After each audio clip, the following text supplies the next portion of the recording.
आधा साल निकल चुका है, सितंबर का महीना भी जा चुका है। हाफ ईयरली मिड टर्म के अंदर भैया हमारे कोई बहुत अच्छे नंबर नहीं आए हैं और हमारे पास अक्टूबर से लेके फरवरी तक मुश्किल से 4 महीने बचे हैं। ना मुन्ना ना, 4 महीने नहीं बचे, मुश्किल से 60 दिन बचे हैं। और अगर तुमने इन 60 दिनों के अंदर इस चीज को फॉलो नहीं किया तो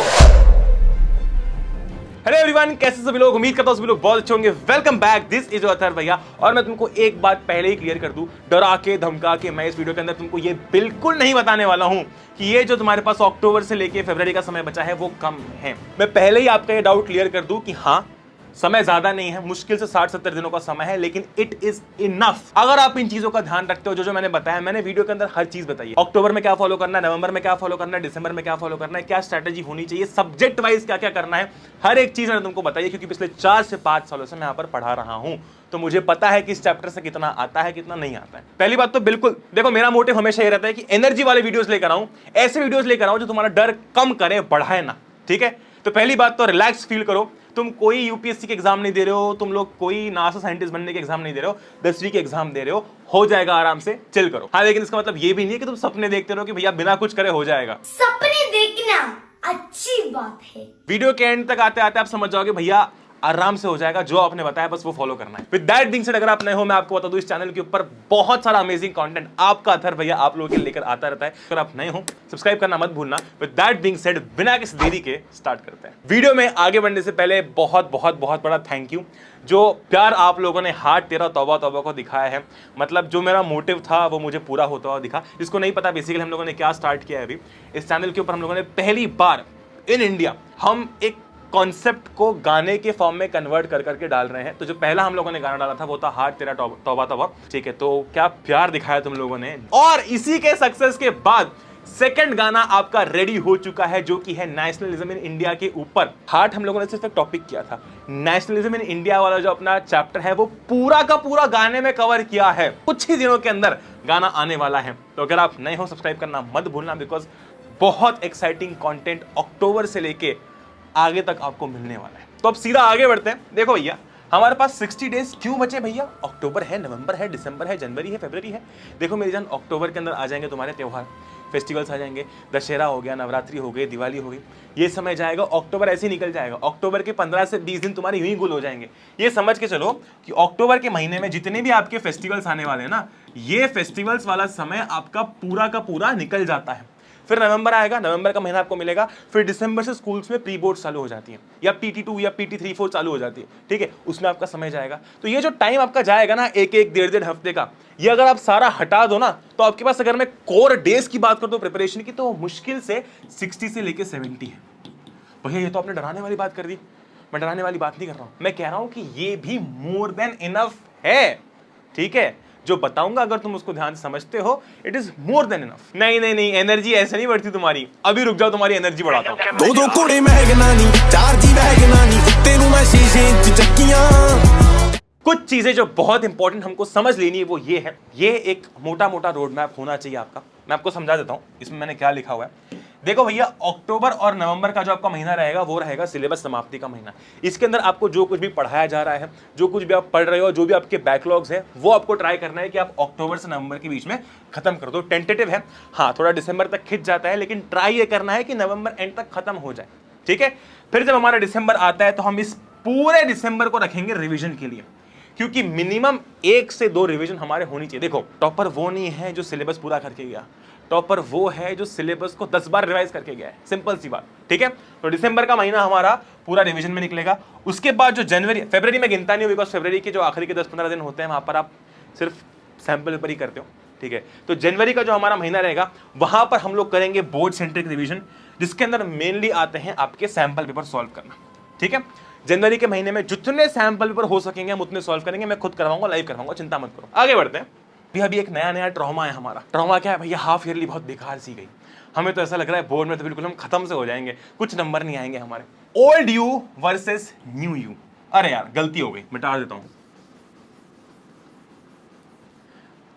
तुम बोलो कि भैया आप पागल हो गए, लिखा है आपने यहां पर, गलती की है यहां पर, और आप बार बार यहां मिटाने की कोशिश कर रहे हो। आप कब से लगे हुए हो यहां पर मिटाने के लिए, मिटा ही नहीं रहा। समझे बात को? जब तक तुम गलत अप्रोच लगाओगे तब तक सेम ही रिजल्ट मिलेगा। मैं तब से यहीं पर रब किए जा रहा हूं। कैसे मिटेगा वो? ठीक है, इसका यह मतलब है कि अभी तक आपने जितनी भी गलतियां की हैं, अगर आप वही वापस रिपीट करोगे तो रिजल्ट भी सेम आएगा। ये एक्सपेक्ट मत करना कि भैया यार मैंने जो हाफ ईयरली के टाइम स्ट्रेटेजी फॉलो की ना वही मैं करूंगा एंड तक और मेरे नंबर आ जाएंगे। वैसे ही नंबर आएंगे जो अभी आए हैं, खराब। इसीलिए आपको एक चीज का ध्यान रखना है कि जो भी गलतियां पहले की है वो अब रिपीट नहीं करनी है। तो हमारी नंबर 1 स्टेप क्या रहने वाली है? नंबर 1 स्टेप रहने वाली है हमारी प्रोग्रेस ट्रैक करना। इसके लिए आपको एक चीज करनी है मेरे खातिर प्लीज। आपने अभी हाफ ईयरली दी होगी, मिड टर्म दी होगी, या फिर कोई भी जो भी आपकी रिसेंट एग्जाम हुई है, उसका करो एक एनालिसिस। एनालिसिस का मतलब यह है कि जितने भी आपके पेपर हो गए हैं, साइंस, सोशल, मैथ्स, वो पेपर उठाओ। ठीक है, नंबर आपके आ गए होंगे, नहीं आए तो भी आपको पता है कि आपने क्या क्या जो है वो घोटाले किए हैं पेपर के अंदर। देखो कि भैया आपके वीक पॉइंट्स कौन से हैं, आपके वीक टॉपिक्स कौन से हैं। अच्छा, पेपर के अंदर अगर 30 सवाल थे तो ये 10 सवालों में मुझे दिक्कत आई। अच्छा, वो 10 सवाल किन टॉपिक से थे वो लिखो। एक पन्ना उठाओ, 3 पन्ने उठाओ, सोशल, साइंस और मैथ्स के लिए, ठीक है, और उस पर लिखो कि भैया ये मेरे वीक पॉइंट्स थे, ये वीक टॉपिक्स थे। क्योंकि अगर आप अभी इन वीक टॉपिक्स पर ध्यान नहीं दोगे, अभी तो ठीक है निकल गया हाफ ईयरली का समय, टाइम निकल गया, लेकिन यही सेम चीज आपको बोर्ड्स के टाइम पे सताएगी और वो हमें नहीं करना है। वीक पॉइंट्स को अभी ही धर लेना है और उनको खत्म कर देना है। बैकलॉग की लिस्ट बनानी है कि यार जो हुआ सो हो गया, लेकिन मुझे पता होना चाहिए कि कौन से चैप्टर्स मेरे बचे हुए हैं। जैसे मान लो लाइफ प्रोसेस नहीं हुआ है, लाइट नहीं हुआ है, पढ़ाई नहीं है, तो उसकी भी एक लिस्ट बना लो कि यार ये चीजें हैं जो मेरी वीक है, ये चैप्टर्स है जो मेरे बैकलॉग के अंदर है, कभी हुए ही नहीं। अच्छा, एक प्यारा सरप्राइज आप लोगों के लिए ये भी है कि अक्टूबर 1 वीक से चैनल के ऊपर वापस से लेक्चर स्टार्ट होने वाले हैं। आपका जितना भी अब मिड टर्म के बाद का सिलेबस है वो हम लोग कवर करने वाले हैं। और जो पहला हमारा लेक्चर आएगा वो आएगा इलेक्ट्रिसिटी। ठीक है, आप बता सकते हो कमेंट्स के अंदर अगर इसमें कुछ चेंजेस करने तो। फिर आएगा रिप्रोडक्शन, और सिर्फ लेक्चर्स नहीं आएंगे। तो जैसे ही मैं यहां पर जब भी कोई चैप्टर अपलोड करूंगा, वो चैप्टर अपलोड होने के 2 दिन बाद हम लोग उसका पोल सेशन करेंगे, हम लोग उसका एक क्वेश्चन सेशन करेंगे। ठीक है, तो हमारी यहां पर प्रिपरेशन भी हो जाएगी और साथ ही साथ क्वेश्चंस की प्रैक्टिस भी हो जाएगी।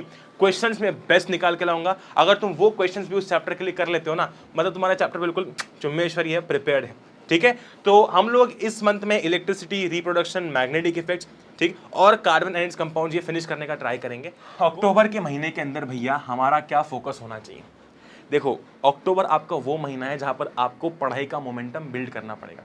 ठीक है, आपको आदत डालनी पड़ेगी रोज पढ़ने की। अभी तक हम लोग ऐसी हवा में चीज़ों को निकाल रहे थे कि अरे ठीक है आज पढ़ लिया, कल नहीं पढ़ा, लेकिन अक्टूबर से आदत डालनी पड़ेगी रोज पढ़ने की। इसीलिए ये आपका रूटीन शेपिंग मंथ होता है, बहुत क्रूशल मंथ होता है।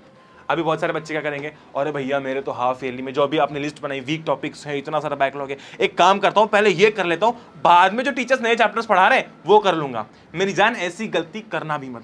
अगर तुम्हारे सामने ताज़ी रसमलाई रखी हुई है तो क्या तुम बासी रसमलाई खाओगे? नहीं ना, तुम्हारा फोकस तो ताज़ी रसमलाई के ऊपर होगा। इसका मतलब यह है कि अभी आपको जो नए चैप्टर्स पढ़ाए जाएंगे उन चैप्टर्स पर पहले फोकस करो, उनको बैकलॉग मत बनने दो। जो बैकलॉग हुआ है वो हम लोग वीकेंड्स पर, हॉलीडेज पर एडजस्ट करके पढ़ लेंगे, लेकिन आज से जो नया पढ़ाया जा रहा है उस पर पूरा फोकस होना चाहिए। पर सवाल वही आते हैं, भैया अगर हम नए चैप्टर्स करेंगे तो पुराने कब करेंगे? वही तो मैंने तुम्हें बोला, बहुत important point, backlogs on festival, holidays and Sundays. देखो, तुम रेगुलरली जो नया पढ़ाया जा रहा है वो पढ़ोगे, संडे को थोड़ा बहुत टाइम मिल गया, फेस्टिवल का, हॉलीडेज को थोड़ा बहुत टाइम मिल गया, जो भी बैकलॉग वाला चैप्टर है उठाया पढ़ लिया, वीक टॉपिक है उठाया पढ़ लिया। इन गैप्स में, ये जो छोटी छोटी गैप्स है ना, इनके अंदर इन बैकलॉग्स को एडजस्ट करके पढ़ो। इनको अपना डेली रूटीन मत बनाओ, इनको अपना साइड रूटीन बनाओ। ठीक है, थोड़ी गलत बात होगी लगता है। नेक्स्ट है हमारा फॉलो 1IN स्ट्रेटजी। ये क्या है भैया, समझाता हूं आगे जाके। ओके, एंड बहुत important, follow your school syllabus. देखो, तुम भले कितने भी बड़े धुरंधर हो, तुम्हारी कोचिंग में, कोर्स में कितना भी आगे सिलेबस चल रहा हो, कुछ भी हो रहा हो, ठीक है, तुम स्कूल के अकॉर्डिंग चलो। स्कूल में अगर आज रिप्रोडक्शन पढ़ाया गया है, एसेक्सुअल पढ़ाया गया है, तो वो पढ़ो। जितना स्कूल में पढ़ाया जा रहा है उतना तुम्हें पता होना चाहिए। स्कूल के साथ चलो, स्कूल के आगे और वेल एंड गुड, स्कूल के पीछे मत रहो बस। क्योंकि ये जो इंटरनल के नंबर आएंगे ना, ये इन्हीं टेस्ट से, इन्हीं मिड टर्म से, है ना, इन्हीं एग्जाम से आएंगे। तो स्कूल के सिलेबस के साथ चलो, आगे हो बहुत बढ़िया, पीछे मत रहो। अब भैया ये 1IN स्ट्रेटजी क्या है? बड़ा सिंपल है, तुमको पता भी है, लेकिन हम लोग सब्जेक्ट वाइज बात करेंगे। ठीक है, 1IN का मतलब है, अरे कहां गया, 1IN का मतलब है one shot lectures, NCERT questions and important questions. अब हम लोग सबसे पहले बात करेंगे फिजिक्स की। ठीक है, देखो अप्रोच बहुत सिंपल है, थोड़ा दिमाग लगाना है बस। फिजिक्स आप पढ़ने जा रहे हो, मान लो आप लाइट पढ़ रहे हो, इलेक्ट्रिसिटी पढ़ रहे हो, फॉर एग्जांपल आप इलेक्ट्रिसिटी पढ़ रहे हो। ठीक है, सबसे पहले दिमाग के अंदर क्या आएगा? अगर मुझे इलेक्ट्रिसिटी पढ़ना है तो मुझे लेक्चर देखना पड़ेगा। वेरी गुड, तो आपको देखना है इसका लेक्चर। लेकिन एक गलती जो बच्चे करते हैं वो सिर्फ लेक्चर देखते रहते हैं कि अरे वाह यार टीचर तो मस्त पढ़ा रहा है, ओह क्या बात है, ये लिख लिया खत्म बात। आपको लेक्चर के साथ साथ एनसीईआरटी भी करनी है तत्काल प्रभाव में। तत्काल प्रभाव का मतलब क्या है, साथ ही साथ वेरी इंपॉर्टेंट, सबसे इंपॉर्टेंट, सबसे पहले, ठीक है, जब भी आप जो भी पढ़ रहे हो उस टॉपिक की मतलब उस चैप्टर की एनसीईआरटी आपके सामने खुली होनी चाहिए।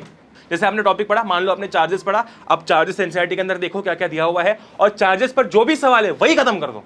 एनसीईआरटी को अलग रखो ही मत, बात के लिए रखो ही मत, चैप्टर के साथ साथ निपटा दो उसको। ये स्ट्रैटेजी बहुत काम आएगी। एनसीईआरटी को अलग से करने का बर्डन नहीं होगा, वो साथ ही निपट जाएगी। दूसरी बहुत इंपॉर्टेंट चीज, और ये चीज बच्चे समझ नहीं पाते हैं, मेरी जान देखो, आपके जो न्यूमेरिकल्स है फिजिक्स के अंदर वो बहुत लिमिटेड है एनसीईआरटी के अंदर, ठीक है। न्यूमेरिकल्स बहुत सारे आते हैं, काफी सारे आते हैं।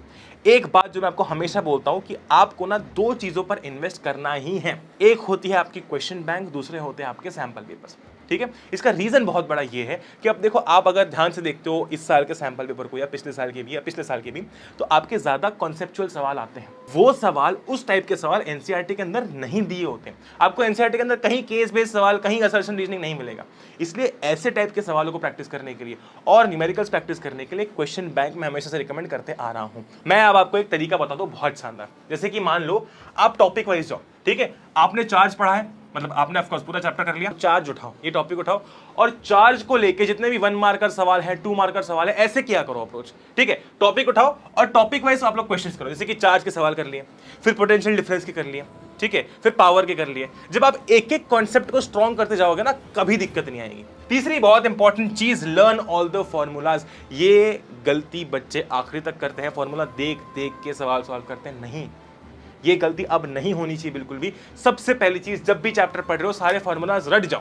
फॉर्मूला शीट मैंने दे रखी है, वापस लिंक दे दूंगा, फॉर्मूलाज रट जाओ, उसके बाद सवाल सॉल्व करो। अच्छा, एक और बात बहुत इंपॉर्टेंट है, मेरे पास बहुत सारे क्वेश्चंस आए थे आफ्टर सीबीएसई का सैंपल पेपर का रिलीज कि भैया अभी मार्केट के अंदर हमें बहुत सारे सैंपल पेपर्स देखने को मिल रहे हैं, हमें लेने चाहिए, नहीं लेने चाहिए। तो पहले ये डाउट क्लियर कर देता हूँ, हाँ अभी आप परचेज कर सकते हो। रीजन उसका ये है कि बड़ी सिंपल सी बात है, देखो अब आपको वो फील आना चालू हो जाएगा जैसे ही आप सैंपल पेपर्स लाओगे। आप देखोगे अभी से ही आप वो आपके पास सामने रहेगा कि यार बोर्ड का पेपर ऐसा दिखेगा। नहीं तो पता है क्या होगा, आप अगर नवंबर दिसंबर में लेने जाओगे तो आपको तब जाके वो फील आना स्टार्ट होगी कि अरे यार बोर्ड का पेपर ऐसा दिखेगा। अगर आपके टेबल पर वो किताब रहेगी तो आपके अंदर वो फील आती रहेगी कि यार ऐसा होगा, बोर्ड का पेपर ऐसा होगा, तो वो एक मतलब आपके लिए यूज टू चीज़ हो जाएगी। तो मैं ज़रूर रिकमेंड करता हूँ कि आप अभी सैंपल पेपर्स ले सकते हो। भैया कौन से लेने चाहिए, मैंने पिछले 4-5 सालों से ओसवाल रिकमेंड कर रखा है, ठीक है, क्योंकि मैंने पर्सनली भी ओसवाल ही यूज़ किया है जब मैं 10th में था, 12th में था। पिछले आपकी जितनी भी बैचेस गई हैं उन सभी ने ओसवाल ही यूज़ किया है। बेस्ट सैंपल पेपर्स, इसके अंदर आपको माइंड मैप्स देखने को मिल जाते हैं, ठीक है, आपके बहुत सारे सॉल्व सैंपल पेपर्स हैं, कुछ अनसॉल्व भी हैं, हर चीज़ आपको देखने को मिल जाती है। और इसके अंदर लेटेस्ट जो बोर्ड का सैंपल पेपर है वो भी इंक्लूडेड है, ठीक है जी। तो आप ये परचेज कर सकते हो, जो नीचे लिंक दी गई है आप उससे भी परचेज कर सकते हो, या फिर आप अपने नियरेस्ट बुक शॉप से जाके भी परचेज कर सकते हो। मैं रेकमेंड करता हूँ कि आप नियरेस्ट बुक शॉप पर जाओ, वहाँ से परचेज करो और उनसे ये बोलो कि हमें लेटेस्ट एडिशन दे 2025 एग्जाम का, क्योंकि आप ऑनलाइन ऑर्डर करने जाओगे फिर आएगा, तो आप ऑफलाइन जाके भी खरीद सकते हो। आगे चलते हैं, बात करते हैं केमिस्ट्री की। अगेन केमिस्ट्री के अंदर भी सेम चीज है, साथ ही साथ एनसीईआरटी निपटाते जाओ, एनसीईआरटी के सवाल करते जाओ, वही खत्म करते जाओ, ठीक है, बहुत बढ़िया। सेकेंड चीज, learn all the chemical reactions. अब देखो एनसीईआरटी के अंदर बहुत सारी केमिकल रिएक्शंस हैं और एक केमिकल रिएक्शन को समझना और पढ़ना डिफिकल्ट होता है। तो मैंने भैया आप लोग का काम आसान कर दिया है, सारी जितनी भी केमिकल रिएक्शंस हैं उसे एक पीडीएफ के अंदर डाल दिया है। तो केमिकल रिएक्शंस से लेके कार्बन एंड्स कंपाउंड्स तक चारों चैप्टर्स की जितनी भी रिएक्शंस है जो इंपॉर्टेंट भी है और मतलब प्रॉपर तरीके से सॉर्ट करके लिखा है ताकि आपको समझ आए कि रिएक्शन क्या है, ताकि आप याद कर पाओ, ठीक है। इसकी पीडीएफ नीचे है, आप एक्सेस कर सकते हो। तीसरी चीज बहुत important, solve questions from question bank. Again NCERT के अंदर इनफ सवाल नहीं है, अब एक्टिविटी दे दी, ठीक है, एक्टिविटी के ऊपर जो केस बेस्ड क्वेश्चंस आते हैं, असर्शन रीजनिंग क्वेश्चंस आते हैं, वो कहां से करोगे, वो नहीं है एनसीईआरटी के अंदर, उसके लिए क्वेश्चन बैंक से आपको सवाल करने हैं। लास्ट पॉइंट बहुत इंपॉर्टेंट है, राइट 5 रिएक्शंस डेली। इसका मतलब क्या है भैया, देखो बड़ा सिंपल है, जब भी आप ऐसे नॉर्मली बैठे हो, आपकी पढ़ाई होगी, सब कुछ हो गया, यही वो टाइम होता है चीजों को रिकॉल करने का। आप रैंडमली बैठे हुए कुछ नहीं कर रहे हो, एकदम से याद करो, अरे यार क्लोरो एल्कली प्रोसेस क्या होगी, अरे यार थर्माइट रिएक्शन क्या होगी। जैसे आपके दिमाग के अंदर आया क्लोरो एल्कली प्रोसेस क्या होगी, अगर पेन पेपर है तो लिख के देख लो, अरे ये होगी, और फिर चेक करो सही है कि नहीं। अरे थर्माइट रिएक्शन क्या होगी, लिख के देख लो। अरे पीओबी की रिएक्शन क्या होगी, लिख के देख लो। ऐसे रोज आपको 5 रिएक्शन रैंडमली किसी भी टाइम पे प्रैक्टिस करने, कभी भी हो सकता है। आप डेली बेसिस पे 5 रिएक्शन प्रैक्टिस करोगे, मुश्किल से 5-6 दिनों के अंदर सारी रिएक्शंस रिवाइज हो जाएंगी। ऐसा रोज करते जाओगे तो सोचो सारी रिएक्शंस कितनी बैठ जाएंगी दिमाग के अंदर। बायोलॉजी के अंदर अगेन पहला पॉइंट हमारा सेम रहेगा, लेक्चर के साथ साथ एनसीईआरटी तत्काल प्रभाव में निपटा दो ताकि उसको अलग से आपको ना करना पड़े। दूसरा बहुत इंपॉर्टेंट पॉइंट, खुद की ना डायग्राम और लेबलिंग की टेस्ट लिया करो। अगेन रैंडमली कभी भी पढ़ाई हमेशा ऐसी होनी चाहिए कि आपको मजा आए। अब जैसे ऑल्टरनेट डेज या रैंडमली तुमने अपनी खुद की टेस्ट ले ली, यार मैंने लाइव प्रोसेस किया था, चलो हार्ट का डायग्राम बना के देखता हूँ। तुम्हें तब पता चलेगा तुम्हें चैप्टर याद है या फिर नहीं है। मान लो तुमने परसों चैप्टर खत्म कर दिया, हो गया, अब तुम नए चैप्टर में बढ़ गए, ठीक है। तुम मान लो आज फिजिक्स कर रहे हो, ठीक है, फिजिक्स हो गया, उसके बाद बस याद करके देखो, अरे यार हार्ट का डायग्राम क्या था, चलो बना के देख लेता हूँ। बनाया, अटक गए मतलब क्या, भूल गए हो। कितना टाइम लगेगा, 2 मिनट 5 मिनट। लेकिन सोचो ये 2-5 मिनट इधर उधर इन्वेस्ट करके आपके डायग्राम्स और लेबलिंग कितनी पक्की हो जाएगी। कभी लेबलिंग की प्रैक्टिस कर ली रैंडमली। अगेन बहुत important, solve questions from question banks. Bio के अंदर भी ऐसे बहुत सारे 1 मार्कर स्पेशली क्वेश्चंस होते हैं जो एनसीईआरटी से नहीं आते। Learn the chapters in flow. Her chapter का फ्लो बहुत बार मैंने बताया बायो के अंदर, नई बात नहीं है। हर चैप्टर का आपको फ्लो पता होना चाहिए। लाइफ प्रोसेस, अच्छा न्यूट्रिशन, ये 5 चीजें, फिर रेस्पिरेशन, ये 4 चीजें, डाइजेशन के अंदर कहाँ स्टार्ट होता है कहाँ खत्म होता है, ये फ्लो आपको पता होना चाहिए। जिस भी बच्चे को फ्लो पता है वो आसानी से चैप्टर्स को याद कर सकता है। ठीक है जी, बहुत बढ़िया। आगे बढ़ेंगे, मैथ्स के ऊपर चलते हैं। अगेन लेक्चर देख रहे हो, उसके साथ साथ ही एनसीईआरटी की एटलीस्ट एग्जांपल्स निपटा दो। मैं मानता हूं कि लेक्चर के साथ साथ आप पूरी एनसीईआरटी नहीं कर सकते, लेकिन एटलीस्ट आप एनसीईआरटी के एग्जांपल्स निपटा दो। सेकंड पॉइंट बहुत इंपॉर्टेंट है, 1 कॉन्सेप्ट वेरियस क्वेश्चंस। जो ट्रिक मैंने तुमको फिजिक्स के अंदर बताई वही सेम ट्रिक इसके अंदर लागू होती है। अपने जैसे ही आपका चैप्टर हो गया, एनसीईआरटी हो गई, अब हर एक टॉपिक की एक्सरसाइज होती है, तो वो टॉपिक उठाओ और उस टॉपिक के 5 से 10 सवाल क्वेश्चन बैंक से सॉल्व कर डालो। जैसे मान लो आपने सिमिलैरिटी उठाया, ठीक है, सिमिलैरिटी के 5-7 सवाल सॉल्व कर लिए, 1 मार्कर कर लिए, 2 मार्कर कर लिए, 3 मार्कर कर लिए, ठीक है। फिर लग रहा है कभी सिमिलैरिटी से केस बेस्ड क्वेश्चन आया तो कैसा होगा, वो कर लिया। कभी सिमिलैरिटी से असर्शन रीजनिंग क्वेश्चन आया तो कैसा होगा, वो कर लिया। और दिक्कत आती भैया हार्ड चैप्टर्स में, ट्राइंगल्स हो गया, ट्रिग्नोमेट्री हो गया, सरफेस एरिया हो गया और एरिया रिलेटेड टू सर्कल्स हो गया। ये 4 चैप्टर्स जान के पीछे पड़ रहते हैं।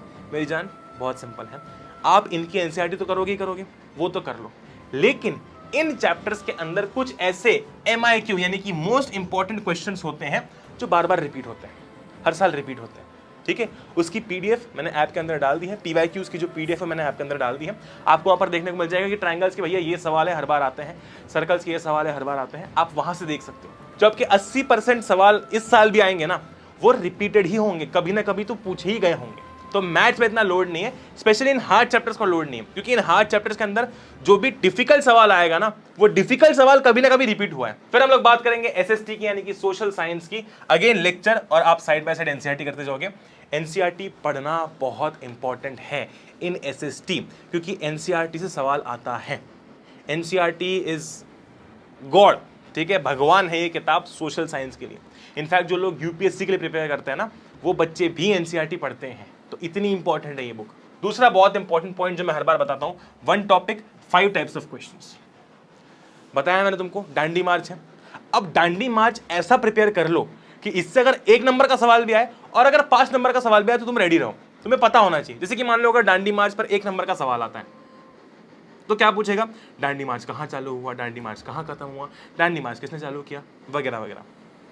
3 नंबर का आता है तो डांडी मार्च किसने चालू किया और क्यों चालू किया गया था, तो आपने वो 4 पॉइंट्स में लिख दिया। हमेशा ध्यान रखना कि जितने भी मार्क्स का सवाल है आप उतने पॉइंट्स लिखो, +1 पॉइंट लिखो। जैसे कि मान लो अगर आपको 3 मार्क्स का सवाल दिया गया है तो आप मिनिमम 4 पॉइंट्स लिख के आओ। अगर आपको 5 मार्क्स का सवाल दिया गया है तो आप मिनिमम 6 से 7 पॉइंट लिख के आओ, ठीक है। और लास्ट बहुत इंपॉर्टेंट चीज है एनसीईआरटी रीडिंग 2 टाइम्स। मैंने फिर से तुमको ये बात बताई है, भले ही तुम साइंस के अंदर कुछ चैप्टर्स की एनसीईआरटी छोड़ दो, फिजिक्स के अंदर चलेगा, ठीक है, वो आपको क्वेश्चन बैंक से कवर हो जाएगा, लेकिन SST के अंदर एनसीईआरटी नहीं छूटनी चाहिए। मिनिमम 2 बार आप एनसीईआरटी पढ़ोगे। तो हम लोगों ने बात कर ली कैसे अक्टूबर से लेके फरवरी तक हमारा सारा सीन सॉर्टेड है। बस तुम्हें इन चीजों को फॉलो करना है मेरी जान, और तुम लोग खुद 1 हफ्ते के अंदर रिजल्ट देखोगे। तुम खुद बोलोगे नहीं भैया literally I can see the results, I can feel the results, ठीक है जी। विद दैट बीइंग सेड, अगर आप नए हो फिर से आपको बता दूं, नेशनल इंडिया का गाना आने वाला है। लेक्चर्स हमारे फर्स्ट वीक से स्टार्ट होने वाले हैं। आपके रिकॉर्डेड लेक्चर्स रहेंगे जो मैं अपलोड करूंगा, प्लस इनके लाइव सेशंस होंगे जहां पर मैं आपको पोल दूंगा, सवाल पूछूंगा, ठीक ठीक है जी, love you all, take care, जय हिंद, वंदे मातरम, गुड बाय। नीचे एक प्यारा सा पॉजिटिव कमेंट छोड़ दो। अरे भैया 10 तो बहुत इजी है।